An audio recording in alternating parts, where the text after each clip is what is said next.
جی ناظرین، ایک چھوٹے سے وقفے کے بعد آپ کو خوش آمدید کہتے ہیں آپ کے پروگرام صبح ہدایت میں. میں آپ کی میزبان سحر اور علی بھائی ہم لوگ آپ کی خدمت میں حاضر ہیں. اور ہمارا جو آج عید کے بعد پہلا رمضان کے مبارک مہینے کے بعد پہلا پروگرام ہے آپ کی خدمت میں صبح ہدایت کا. اور اب آپ کو معلوم ہو گیا ہوگا کہ ہم روٹین کے مطابق جو ہے وہ اپنے پروگرامز کو جاری رکھیں گے اور کوشش کریں گے کہ ہم اپنے ہر آنے والے نئے پروگرام میں جو ہے ایک نیا ٹاپک لے کر، ایک نئی سوچ لے کر جو ہے وہ آپ کی خدمت میں حاضر ہوں.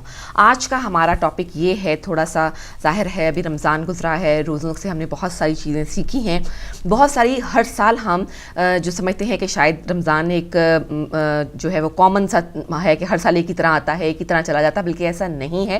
ہم ہر سال کچھ نیا سیکھتے ہیں، کچھ نئی قربت حاصل کرتے ہیں اللہ تعالیٰ سے، کچھ نئی روحانیت ہمارے اندر پیدا ہوتی ہے. آج ہم بات کریں گے، آج ہمارا ٹاپک ہوگا ماہ مبارک سے ہم نے کیا سیکھا.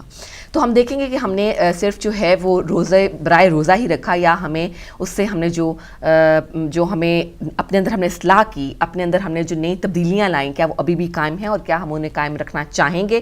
اور کیا ایسا تو نہیں کہ ادھر ماہ رمضان ختم ہوا اور ادھر ہمارے جو طور طریقے ہیں وہ بدلے جا چکے ہیں. جی علی بھائی کیا کہیں گے آپ اس سلسلے میں؟ بہت خوبصورت جو ہے وہ آپ نے تمیدی گفتگو سے اس سیگمنٹ کا جو ہے وہ آغاز فرمایا ہے. اصل میں ایک جیسے آپ نے ان 30 ایام کا جی ذکر فرمایا کہ ابھی ہم نے اس سعادت، ایک طرح سے ہم سعادت سے محروم بھی ہوئے ہیں. بالکل افسوس ہوا بلکہ آخری روزے پہ کہ خدا کی اتنی جو ہے وہ اس کا ہم مطلب اس دسترخوان پر ہمہمان تھے. بالکل. اور ایک خوشی یہ بھی ہے، اسی لیے ہم اس عید میں داخل ہوئے تھے کہ ہم نے 30 دن اس کی ضیافت سے جو ہے وہ بہرمند ہوئے ہیں. بالکل. اور اس سے جو ہے وہ سرفرازی و کامرانیاں حاصل کی ہیں. ہر انسان نے اپنے جو ہے وہ ظرف کے مطابق، اپنی حیثیت کے مطابق، اپنی فکر، اپنی سوچ کے مطابق، کیونکہ اس کے دسترخوان پہ نعمتوں کا شمار نہیں تھا، اس پہ تو بے حساب نعمتیں ہوتی ہیں. اور ہر سال کا مقصد جیسے آپ نے کہا کہ ہر سال آتا ہے، ہر سال اس لیے آتا ہے کہ بیسکلی میں اس کو ایک ڈیفرنٹ اینگل سے دیکھتا ہوں. ہو سکتا ہے کہ کوئی میری بات سے اتفاق کرے اور کوئی میری بات سے اتفاق نہ کرے. میں اس کو ایک رسم کے طور پہ نہیں دیکھتا، یا خالی عبادی حساب سے نہیں دیکھتا کہ عبادت خوب کر لو. میں اس کو دیکھتا ہوں کہ اس کے اندر ایک ورک شاپ ہے، ایک تربیت گاہ چھپی ہوئی ہے کہ وہ 30 دن کا کیا مقصد تھا. صحیح کہا. یعنی پے در پے انسان کو روزے میں رکھنا، یعنی اس کے ہر عضو کا روزہ، اس کی سوچ تک کا روزہ، اس میں کوئی شک نہیں، اس کے روئیں روئیں کا روزہ، تمام تر وجود کے ساتھ تقوی الہی کی کوشش و سعی کرنا، اس کو حاصل کرنا، یہ ایک روزہ تھا. اور 30 دن کی جو مشق تھی، جو سر مشق تھی، اس سے ہم یہ دیکھتے ہیں بعض دفعہ تو یہ ہوتا ہے کہ مرض بڑھتا ہی گیا جو دوا کی. مگر ہم دیکھتے ہیں کہ جو سعادت حاصل کرنے والے ہیں تو وہ جو کوشش کرتے ہیں وہ تقوی و پرہیزگاری میں آگے بڑھتے ہوئے نظر آتے ہیں. چونکہ اس میں یہ دیکھا جاتا ہے کہ آپ نے ان تمام تعلیمات کو لیا کہاں سے ہے، کس در سے لیا ہے. آیا اصلی برانڈ لیا ہے، یا آپ نے راہ چلتے ہوئے جو فٹ پاتھ پہ بکھرا ہوتا ہے وہاں سے لیا ہے. آپ کے پاس منبع سورس کیا ہے. تو اگر آپ نے صحیح سورس سے لیا ہے جو کہ خدا کے متعین کیے ہوئے ہیں، ان کے نمائندے ہیں، اس کی حجتیں ہیں، تو پھر آپ کا سفر آگے کی طرف بڑھے گا، سفر اللہ شروع ہو جائے گا من جانب خدا. مگر اگر آپ نے منبع غلط انتخاب کیا، سورس آپ کی غلط ہے، تو کیا ہوگا؟ مرض بڑھے گا. جو دوا کریں گے مرض بڑھے گا. اگر ہم اس میں اپنے ملک وطن عزیز کی بات کریں تو جیسے ہی جو ہے وہ ماہ مبارک قریب آتا ہے تو لوگ غلہ اندوزی شروع کر دیتے ہیں. لوگ چور بازاری شروع ہو جاتی ہے، پرائز ہائی ہو جاتی ہیں. ایک مصیبت جو پورے سال نہیں کر سکتے وہ اس مہینے میں کرتا. اس کے مقابلے میں اگر آپ دیکھیں جو اہل بیت کے ماننے والے، ابھی ہم نے مولانا سجاد سے بات کی، انہوں نے عراق کی صورتحال پہ تفصیلی جو ہے وہ روشنی ڈالی. تو آپ دیکھیں اس تربیت گاہ کا جو کہ ہر سال آتا ہے، جو ہمارے پاس میل کچیل زنگ چڑھ جاتا ہے ہمارے دلوں کے اوپر، 30 دن اس کو دھو ڈالتے ہیں، بلکہ تیار کر دیتے ہیں خدا کے لیے. سیاہی چھا جاتی ہے. 30 دن کی تربیت گاہ، ایک دن 2 دن انسان کو ہوتا ہے نا سر میں درد اور یہ اور وہ عادتیں، 30 دن میں تیار ہو جاتا ہے وہ خدا کے لیے دوبارہ. دودھ سے کہتے ہیں نا بالکل دھلا ہوا، ایک دم جیسے ماں کے پیٹ سے پیدا ہوا ہوا، بالکل گناہ کی آلودگیوں سے پاک منزہ. تو سورس کا انتخاب جو ہے وہ آپ کیا کرتے ہیں. آپ ابھی ہم نے عراق کی صورتحال پہ بات کی. یہ پورے عراق کے اندر جو کامیابیاں مومنین کو مل رہی ہیں, مسلمین کو مل رہی ہیں, اس کا مقصد ہی یہی ہے استقامت. اور یہ ہر سال ماہ مبارک بہترین چیز ہے استقامت کی طرف متوجہ ہونے کے لیے, اپنے اندر دوبارہ سے حوصلے کو جوان کرنے کے لیے. اب سوال یہ پیدا ہوتا ہے جو ہم نے آج اپنا ٹاپک رکھا ہے کہ ہم نے ماہ مبارک سے کیا سیکھا. تو اب ہمیں جو سیکھنا تھا سیکھ چکے ہیں, جو تقوی الہی جو ہم نے حاصل کرنا تھا وہ لوگ کر چکے ہیں. اب بات اس سے آگے آ گئی ہے کہ ہم اس کو محفوظ کیسے کریں گے اور اس کو اپلائی کیسے کریں گے اپنی زندگیوں پہ اس کی. اور ہم ناظرین سے بھی درخواست کریں گے کہ آئیں آپ بھی ہمیں بتائیں بلکہ کہ آپ نے کیا سیکھا اور کس طرح سے آپ کوشش کر رہے ہیں کہ یہ جو تقوی ہے جو ہم نے اپنے اندر پیدا کیا 30 دن کی مشق سے, یہ ہم اپنے اندر کیسے جو ہے اس کو سیو کر لیں گے اور اسی موڈ میں رہیں گے جس میں ہم رمضان میں جو ہم ہیں. کیونکہ ہمیں اس کو 30 دن کے بعد گنوانا نہیں ہے, کیونکہ یہ جتنی محنت اور مشقت سے حاصل کیا جاتا ہے جاتے میں سیکنڈ اور لمحہ نہیں لگتا. بالکل صحیح. کیونکہ اس کے اندر روزہ سوچ کا بھی روزہ تھا. جب کی سوچ چینج ہوگی تو وہ جو سوچوں کے ذریعے آپ کو سعادتیں حاصل ہوئی ہیں, آپ محروم ہو جائیں گے. پھر اس کے بعد جب اعضاء و جوارے کا روزہ تھا, جب اعضاء و جوارے سے معصیت خدا میں داخل ہوں گے تو ان چیزوں سے محروم ہو جائیں گے. تو ہم نے بقیہ 11 مہینے اس سے استفادہ کرنا ہے اور وہ بہترین کر سکتے ہیں ہم. پہلے کالر کو شامل کریں گے. السلام علیکم ورحمۃ اللہ. وعلیکم السلام جناب محمد یعقوب صاحب. جناب علی محسن محمد کو لندن سے بول رہا ہوں. جناب خوش آمدید کہتے ہیں. جناب آپ کو اور بیٹی سائر کو بھی ادب کے ساتھ سلام پیش کرتا ہوں. السلام, بہت شکریہ آپ کا. اور آپ لوگوں کی باتیں سن رہا ہوں. بات یہ کہ آپ لوگوں کو دیکھ کر مسلمانوں کو یہ دیکھنا چاہیے کہ یہاں کس قوم میں ہے. جس انسان کے اندر یہاں آ جائے اس کی زندگی میں بہترین چیزیں مل سکتی ہیں. تو میں آپ لوگوں کو دیکھتا رہتا ہوں تو میں شکر خدا کا کرتا ہوں کہ آپ لوگوں میں جو ادب ہے اور یہاں ہے یہ اول درجے کے اوپر جا رہی ہے. تو باقی لوگوں کے نماز روزے اور یہ روزے جو لوگوں نے رکھے, میرا زندگی کا تجربہ ہے 72 سالہ کہ لوگوں کو سوائے بھوک کے اور پیاس کے کچھ بھی نہیں ملا. کیوں کہ ان لوگوں کے دل میں اللہ تعالیٰ کے نبی والے بیت کی محبت نہیں آئی. جس کے دل میں اللہ تعالیٰ کے رسول والے بیت کی محبت نہ آئے وہ دین میں کچھ بھی حاصل نہیں کر سکتا. تقوی الہی بہت ضروری ہے. اور میری دعا ہے جیسے آپ نے قول پیش کیے ہیں, اگر یہ قول بھی ہم لوگ سن لیں غور سے تو یہ بھی ایک بہت بڑی عبادت ہے کہ ان کے بغیر ہماری زندگی میں خوشیاں نہیں آ سکتی. معرفت الہی بغیر نبی کے نہیں مل سکتی اور معرفت رسول بغیر حضرت علیہ السلام کے نہیں مل سکتی. کاش کہ ہم لوگ یہ نبی کی باتیں سن لیتے اور ٹی وی دیکھ لیتے تو بہت کچھ ملنے کو سیکھنے کو ملتا ہے. لیکن کاش کہ ہم لوگ سیکھنے کے لیے تیار رہے, کیونکہ جو آدمی سیکھنے ہی نہیں جائے اس کو کوئی بھی نہیں سکھا سکتا. ٹیچر پڑھاتا ہے, اگر بچہ نہیں پڑھے گا تو ٹیچر اس کو نہیں پڑھا سکتا جب تک بچہ خود نہ پڑھے. ہم لوگوں کو محبت کرنی چاہیے اور اللہ تعالیٰ کے نبی والے بات کو دیکھنا چاہیے. یہ دیکھ سکتے ہیں جب تک آپ کے دل میں محبت نہیں ہوئی تب تک نہیں دیکھ سکتے. اسی کے ساتھ میں جانا چاہتا ہوں. شہزادوں کا شکریہ اور آپ سب کو عید مبارک اور سلام پیش کرتا ہوں. اللہ جی. علیکم السلام. بہت شکریہ آپ کا. شکریہ. بزرگ جو ہے وہ ہماری جی بالکل بزرگوں کا سایہ سر پہ خدا ہمیشہ سلامت رکھے. ہمارے بہت حوصلہ افزائی کرتے ہیں اور بڑی دعا دیتے ہیں.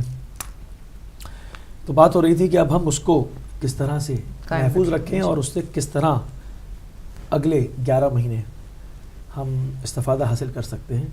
کیونکہ 30 دن محنت کرائی اس لیے گئی تھی کہ پورا سال جو ہے وہ روز مرہ کی جو آپ کی زندگی ہے معمول کی اس میں احکام خدا نافذ ہوں.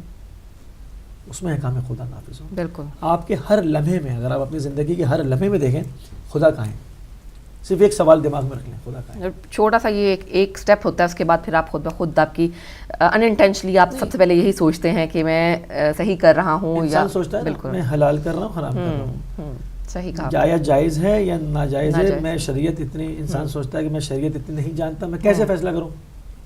اپنے آپ سے سوال کریں خدا کہاں ہے، آیا اس کام میں خدا ہے، آیا یہ خالص خدا کے لیے ہے؟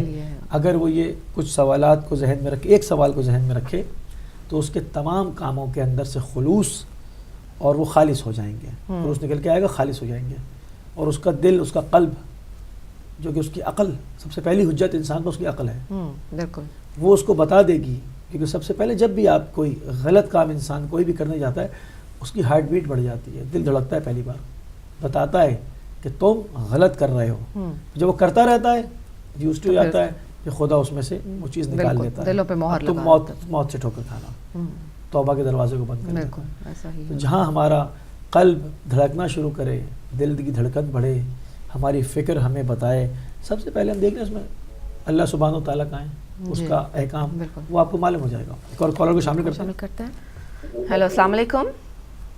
وعلیکم السلام، میری بہن یا علی مدد جی، کون بھائی؟ مولانا مدد اشتیاق بٹ صاحب ہیں، آپ کو خوش آمدید کہتے ہیں۔ جی الحمدللہ، مسیح بھائی آپ کو بھی میرا بہت بہت سلام، اور یا علی مدد آپ دونوں کو میری طرف سے خوشیوں کے دن مبارک ہو، اور ہدایت ٹی وی کے مشکور ہیں ماشاءاللہ، بہت اچھے پروگرام رمضان المبارک میں۔ اور مسیح بھائی ایک بات میں کہوں آپ سے کہ عید کے روز میں مغربین کی نماز پڑھنے کے لیے مسجد گیا تو ہم 7 بندے تھے، تو اس سے ایک دن پہلے پوری مسجد بھری ہوئی تھی لوگوں مومنین کے ساتھ۔ تو یہ باتیں بڑا دکھ ہوتا ہے کہ جب رمضان المبارک آتا ہے تو ہماری مسجد کی بات نہیں، ہر مسجد، ہر فرقہ، یہاں بھی جو بھی جس طرح کی عبادات کرتے ہیں وہاں مسجدیں بھری ہوتی ہیں، رمضان المبارک کی رونقیں ہوتی ہیں۔ شاید یہ اللہ تعالیٰ یہ اس مہینے کی بہت برکت ہے، لیکن ہم لوگوں کو خاص طور پہ مذہب شیعہ کو یہ سوچنا چاہیے کہ ہمارے اہل بیت علیہ السلام نے ہمیں کیا حکم دیا ہے اور کس طرح ہمیں رہنا ہے۔ تو یہ مسجدیں کی رونقیں بحال ہونی چاہیے، کیونکہ ہم پہ لوگ یہ الزام لگاتے تھے اور آج بھی لگاتے ہیں کہ بھائی شیعہ نماز ہی نہیں پڑھتے، بھائی ان کی مسجد ہی نہیں ہے، ان کو جو ہے نا اذان ہی نہیں ہوتی ہے۔ تو رمضان المبارک میں یہ لوگ دیکھتے تھے کہ اذان بھی ہوتی ہے، روزہ بھی رکھتے ہیں، کھولتے بھی ہیں، سب کچھ کرتے ہیں، پوری رات عبادت بھی کرتے ہیں۔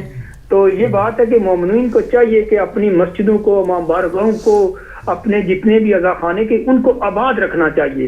یہی آباد رکھنے سے ہم حسینی پیغام دنیا کو دیں گے موسی بھائی۔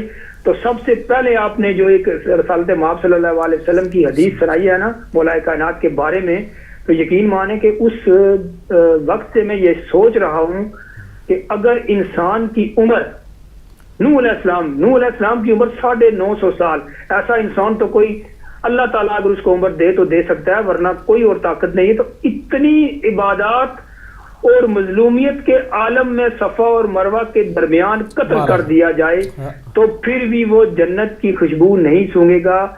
یہ اتنا بڑا فریضہ ہے ولایت علی علیہ السلام۔ تو انسان یہ سوچتے کیوں نہیں ہے کہ ولایت علی کتنا عظیم خاصہ ہے ہمارے پاس۔ تو یہ جو آیت نازل ہوئی تھی غدیر خم میں، تو رسالت مآب نے جو ہمیں حکم دیا تھا تو وہ حکم اللہ تعالیٰ نے سرکار دو عالم صلی اللہ علیہ وسلم کو حکم دیا کہ ان لوگوں کو بتاؤ کہ ولایت علی کتنی واجب ہے اور کتنا اس کا مقام ہے۔ آپ کی سب عبادتیں، سب نمازیں، سب سجدے، سب کچھ ضائع ہو جائے گا کہ ولایت علی پہ آپ انکار کریں گے۔ تو دعاؤں میں یاد رکھیے گا کہ کب کہاں کس کی دعاؤں کے سبب آؤ گے، کب کہاں کس کی دعاؤں کے سبب آؤ گے، کس گھڑی اے میری امید کے رب آؤ گے۔ کچھ تو بنائی بڑے چشمے تمنا کی حضور، یہ بتانے ہی چلے آؤ کہ کب آؤ گے۔ امام مہدی علیہ السلام کا ہم انتظار تو کرتے ہیں، لیکن اس میں 100 نہیں 150% ولایت علی آپ کے دل میں ہے تو آپ امام زمانہ کو پکارے۔ اگر آپ کے دل میں ولایت علی نہیں ہے تو آپ امام زمانہ کو مت پکاریے گا۔ یہی حقیقت ہے، یہی بالکل اٹل حقیقت ہے۔ پاک پروردگار ہدایت ٹی وی کو ترقی عطا فرمائے، دعاؤں میں یاد رکھیے گا۔ خدا حافظ، یا علی مدد۔ پیر مولا علی مدد، جزاک اللہ۔ بہت شکریہ۔ کال شامل کریں گے. ہیلو السلام علیکم. وعلیکم السلام بہن. نقوی صاحب خوش آمدید آمدید. کہتے ہیں آپ کو خوش پروگرام میں. آمدید. آپ کو بھی سلام اور گزشتہ عید مبارک ہو. آپ کو آپ بھی آپ کو بہت بھی مبارک ہو بہت بہت بہت. ماشاءاللہ خوب سیویاں کھائی ہوں گی آج. ماشاءاللہ آپ ہمارے رمضان مبارک کی ٹرانسمیشن میں ہمارے زینت بنتے رہے, وہ احسن گفتگو ہوتی رہی ماشاءاللہ.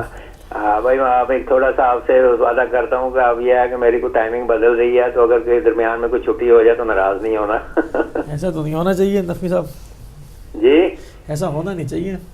بہرحال کوئی ٹائمنگ بدل رہی ہے نا میری تھوڑی سی, فرمائیے. جاب وغیرہ بھی تو ہوتا ہے نا مسئلہ. بالکل بالکل وہ بہت ضروری ہے.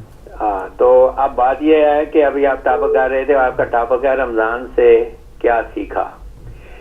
بھائی ایک بات آپ کو میں بتاؤں, ہمارے لوگ بزرگ کہتے ہوتے تھے کہ جو آدمی سویا ہو نا اس کو جگانا بڑا آسان ہے, اور جو آدمی جان بوجھ کے سو جائے سویا ہوا نا اس کو اٹھانا بہت مشکل ہوتا ہے. بالکل ایسے کی, بالکل ایسے کی. اب دیکھنا اس بات کا ہے کہ رمضان کے مہینے میں ہم نے روزے رکھے, ہمیں اس کی اہمیت کا پتہ چلا, ہمیں زندگی گزارنے کے اصول آئے, ہم نے یہ سب کچھ سیکھا رمضان میں.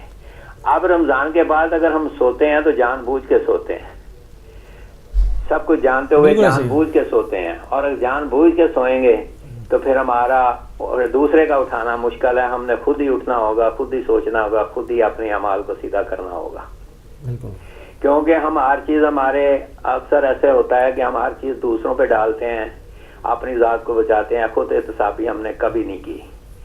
رمضان ہمیں اپنی خود احتسابی کی دعوت دیتا ہے, جو ہم نے قبول کی. ہم نے خود احتسابی کرنے کی کوشش بھی کی, لیکن شومی قسمت یہ ہے کہ رمضان کے مہینے میں تو ہم نے مساجد بھری پڑی دیکھی, لوگ بھاگتے بھاگتے مساجد میں آتے دیکھے, لیکن اس کی عید کے نماز کے بعد مساجد پھر وہاں باں کر رہی ہیں, وہاں پہ نمازی پھر کم ہو گئے. تو اس کا مطلب ہے کہ اب بھی جو سوئے ہیں وہ جان بوجھ کے سوئے ہیں, وہ خود اپنے آپ کو سلا کے اپنی قسمت کو, اپنی آخرت کو سلا رہے ہیں. تو سیکھنا یہی ہوتا ہے کہ انسان جب کسی کام کو سیکھ لے تو اس پہ عمل پیرا ہو, اور جب ہم سیکھ کے بھی عمل پیرا نہیں ہوں گے تو اس کا مطلب ہے کہ ہم نے وقت ضائع کیا, ہم نے دھوکہ دیا. ہم نے خدا کی ذات کو تو کوئی دھوکہ دے نہیں سکتا, وہ تو دلوں کے بھید جانتا ہے. ہم نے اپنی ذات کو دھوکہ دیا ہے, اپنی ذات کے ساتھ کھلواڑ کیا ہے, جو بھی کیا ہے. تو جب ہم اپنی ذات کے ساتھ کھلواڑ مالی طور پہ اگر ہمارا کوئی ہو جائے, نقصان ہو جائے, تو ہم بہت پریشان ہوتے ہیں. جب پریشان ہوتے ہیں تو پھر ہم بھاگتے ہیں, پھر خدا کی طرف رجوع کرتے ہیں, پھر ہم منتیں بھی مانتے ہیں, نیازیں بھی دیتے ہیں کہ یا اللہ میرا یہ کام جو ہے نقصان بچ جائے یا نقصان واپس مل جائے. تو دنیاوی کاموں کے لیے تو ہم بہت تیز شیر ہو جاتے ہیں, بھاگتے ہیں, مانگتے ہیں, خلوص سے دل سے مانگتے. لیکن جب بات آتی ہے روحانی, تو روحانی میں جب ہم اس قسم کی باتیں کرتے ہیں تو پھر ہم وہ چیز بھول جاتے ہیں کہ یہ روحانی جو ہے, اگر خدا کو روحانی طور پہ اپنے قریب پاؤ گے تو تمہاری دنیا بھی سنور جائے گی, تمہاری آخرت بھی سنور جائے گی. اور روحانی طور پہ خدا کو اپنے قریب نہیں پاؤ گے, جو شارع کے قریب ہے اس کو محسوس نہیں کرو گے, تو پھر تو یہ مطلب ہے کہ تم جان بوجھ کے سو گئے ہو, اور جان بوجھ کے سونے والا ہمیشہ گھاٹے میں رہتا ہے. وہ کہتے ہیں نا پنجابی میں ایک مثال ہے کہ ستیاں پیاں گٹیاں تے جاگدیاں دے کٹے. پنجابی کی مثال ہے کہ جو سو جاتا ہے اس کو جان بوجھ کے سوتا ہے, اس کو نقصان ہی نقصان ہے, اور جو جاگتا ہے اس کو جاگنے میں یہ عبادت ہے, جاگنے میں ہی ریاضت ہے. اور مولا کائنات نے کہا تھا نا کہ میرا اللہ تو خود گواہ ہے کہ مجھے کبھی سویا نہیں پایا. میں 1000 رکعت نماز کی جب پڑھتے تھے تو وہ یہی اظہار کرتے تھے, یہی بتاتے تھے کہ جاگنا ہی عبادت ہے. راتوں کو جاگو تو بھی عبادت, دن کو جاگو تو بھی عبادت. تو جب جاگنا عبادت ہے تو ضمیر اور روحانی طور پہ بھی انسان کو جاگنا چاہیے. ضمیر اور روحانی طور پہ اگر اپنے آپ کو سلا تو یہ گھاٹا ہے تمہارے لیے اور یہ دوزخ کا راستہ ہے. تھینک یو, مہربانی. جزاک اللہ, بہت خوبصورت بات کی آپ نے. بہت خوبصورت جی گفتگو, بالکل. اور مطلب بہت خوبصورت بات کی کہ جو جان کے سو جائے, جان کے سو جائے. جان آپ دیکھیں کہ جب ہم بات کر رہے تھے ماہ مبارک کی کہ اس کے اندر کس طرح سے مشق کرائی گئی ایک ایک چیز پر, تو ایک چھوٹی سی مثال دوں گا جی کہ انسان کے اگر انسان اب ہمیشہ مثال ایسی ہو کہ انسان اپنے اندر جھانک سکے, وہیں سے اپنے اندر سے اس کو مثال لے سکے. کہ اب دیکھتے ہیں کہ جسم کے کا ہر عضو انسان کا بغیر بے مقصد نہیں ہے. جب انسان پورا صحت مند ہوتا ہے تو اس کو فیل نہیں ہوتا, مگر اگر 2 آنکھیں اور اس میں سے ایک خراب ہو جائے تو اسے لگتا ہے کہ اتنی بڑی نعمت تھی. احساس نہیں ٹھیک ہوتا. ہے، اگر اتنے سارے منہ میں دانت ہیں، ایک ہل جائے تو اس کو درد بتاتا ہے، یا نہ ہو ٹوٹ جائے تو اس کو پہلا پتہ چلتا ہے کہ بھئی اتنا اہم اس کا رول تھا یہاں. تو وہ فنکشن جہاں سے معطل ہوتا ہے وہاں سے انسان کو پتہ چلتا ہے اتنی کمی آ گئی ایک اس سے. یہ کیسے ہو سکتا ہے کہ جب ایک ایک جو ہے وہ اس کا اپنا ایک مقصد ہو ہر جز کا، تو پھر کل کیسے بے مقصد ہو جائے گا. بہت خوب، بہت اچھی بات کی علی بھائی. کل کیسے بے مقصد ہو جائے گا. تو جب اس نے ایک چیز بھی بے مقصد عبث خلق نہیں کی تو اتنا بڑا انسان بنا کے دنیا میں بھیج دیا ایسے ہی گھومنے پھرنے کے لیے کہ وہ بس کھائے پیے اور جو ہے وہ اس میں نہ دیکھے آیا میں حلال کھا رہا ہوں حرام کھا رہا ہوں اور سب تباہ کرتا چلا جائے. پہلے کالر کو شامل کر لیں. ہیلو السلام علیکم. ہیلو السلام علیکم، میں مسز علی بات کر رہی ہوں. جی مسز علی، خوش آمدید کہتے ہیں آپ کو پروگرام میں، اور عید مبارک. جی آپ کو سب کو بھی بہت بہت عید مبارک، اور ہدایت کی پوری ٹیم کو میری طرف سے بہت زیادہ عید مبارک. بہت شکریہ آپ کا. جی بہت اچھا ٹاپک ہے، آپ نے ایز یوزول ہمیشہ کی طریقے سے آج کا ٹاپک بھی بہت اچھا رکھا ہے. جی بہت شکریہ آپ کا، بہت شکریہ. جی بس اس حوالے سے میں صرف یہی کہنا چاہوں گی کہ ہم لوگ جب یہ بات کرتے ہیں کہ ہم نے ماہ رمضان سے کیا سیکھا، تو مجھے ایسا لگتا ہے کہ شاید اگر ہم اپنے دل میں اپنے رب کی محبت کو محسوس کرنا شروع کر دیں نا، کہ اپنے دل میں اگر ہم اپنے رب کی محبت کو محسوس کریں، سوچیں، غور و فکر کریں، اس کائنات کو لے کر سوچیں، اس کائنات میں اللہ تعالیٰ نے جو تخلیق کری ہیں چیزیں ان کے بارے میں سوچیں، اپنی ہستی پر غور کریں، غور و فکر کریں، تو یقین کریں کہ انسان اتنا زیادہ اپنے رب سے قریب ہوتا چلا جاتا ہے، اور پھر اس کی جو محبت کا لیول ہے اپنے رب کے لیے وہ اتنا زیادہ بڑھتا چلا جاتا ہے کہ جب وہ یہ دیکھتا ہے کہ اس کائنات میں میرے رب نے میرے لیے کیا کیا تخلیق کیا ہے، اور کس کس طریقے سے اللہ تعالیٰ نے انسان کو ریلیکسیشن دی ہے کہ اگر تم فار ایگزامپل کھڑے ہو کے نماز نہیں پڑھ سکتے تو بیٹھ کے پڑھ لو، بیٹھ کے نہیں پڑھ سکتے تو لیٹ کے پڑھ لو، لیٹ کے نہیں پڑھ سکتے تو اشاروں سے پڑھ لو. یعنی کہ ہمارا رب اپنے بندوں سے اتنی محبت کرتا ہے کہ ہر طریقے سے وہ اس کو اسپیس دے رہا ہے کہ تم کرو تو صحیح میری عبادت.